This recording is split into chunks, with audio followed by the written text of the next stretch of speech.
అస్సలాముఅలైకుం, hi అండి. ఇంకా ఈ ఫ్యాబ్రిక్ అయితే చూడండి, క్లాత్ అయితే చాలా బాగుందండి. అసలు క్లాత్ అయితే చాలా అంటే చాలా బాగుంది అనుకోండి.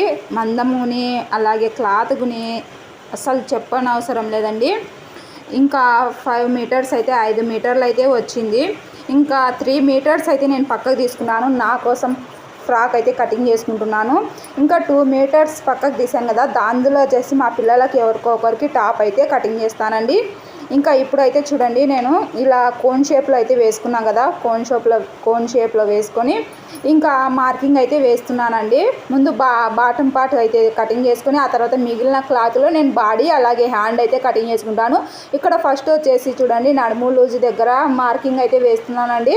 ఈ విధంగా మార్కింగ్ వేసుకొని ఇంకా మనకు లెంత్ ఎంత కావాలనో మన నడుము లూజ్ ఎంత వస్తుందో అందులో మనము 4 భాగాలు చేసి పైన మార్కింగ్ వేసుకున్న తర్వాత పైనుంచి మనము కిందికి ఇంకా నేనైతే 33 ఇంచులు అయితే పెట్టుకుంటున్నానండి. నా పొడవు వచ్చేసి 33 ఇంచులు పెట్టుకుంటున్నాను. పైన బాడీ వచ్చేసి ఒక 15 ఇంచులు బాడీ పెట్టుకుంటాను. 14 ఇంచులు వస్తుంది. 33 ఒక 14 47 ఇంచులు అయితే మొత్తం బాడీ ఫ్రాక్ మొత్తం 47 ఇంచులు అయితే వస్తుందండి. 45 ఇంచులు అలా వస్తుందండి.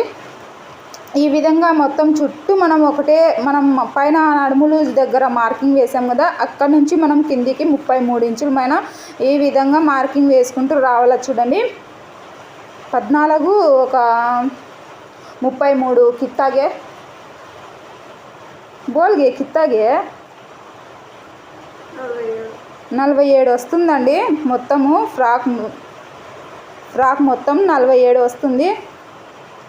ఇంకా కింది బాటమ్ పార్ట్ అయితే కటింగ్ చేశాను కదా, ఇంకా ఇక్కడ కింద మిగిలింది చూడండి, ఎంత క్లాత్ మిగిలిందో. పన్నా అయితే చాలా పెద్దగా వచ్చిందండి.